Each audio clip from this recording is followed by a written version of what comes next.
দর্শক, ফ্রান্সের বিপক্ষে ব্রাজিলের একাদশে আসছে বেশ পরিবর্তন। হ্যাঁ দর্শক, ইনজুরির কারণে স্কোয়াড ঘোষণা করার পরও ব্রাজিলের মেইন একাদশটা আবারও পরিবর্তন হয়ে গেছে, যার জন্য ফ্রান্সের বিপক্ষে যেই একাদশ নিয়ে ব্রাজিল মাঠে নামবে সেই একাদশে বেশ পরিবর্তন এসেছে ডিফেন্স লাইনে পরিবর্তন এসেছে, গোলকিপার লাইনে পরিবর্তন।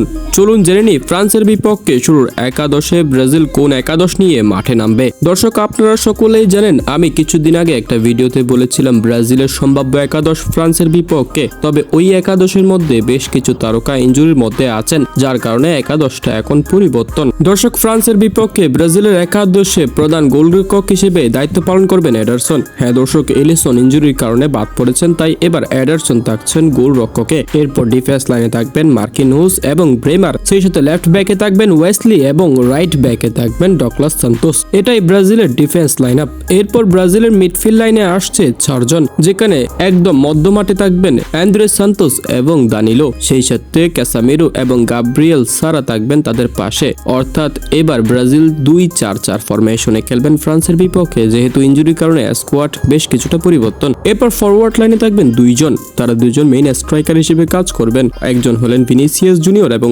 আরেকজন হলেন রাফিনহা। হ্যাঁ দর্শক, এই একাদশটা হতে পারে ফ্রান্সের বিপক্ষে সম্ভাব্য একাদশ, যেটা ব্রাজিলের বিভিন্ন গণমাধ্যম ইতিমধ্যে প্রকাশ করছে, কারণ ব্রাজিলের স্কোয়াডে বেশ কিছু তারকা ইনজুরি এবং প্রাপ্ত তারকার উপর ভিত্তি করে এই স্কোয়াডটা তারা প্রকাশ করেছে। এখন প্রশ্ন হলো, এই একাদশ নিয়ে ফ্রান্সের বিপক্ষে মাঠে নামলে ব্রাজিল কি জয় পাবে, তা এখন প্রশ্নবিদ্ধ রয়েই গেল।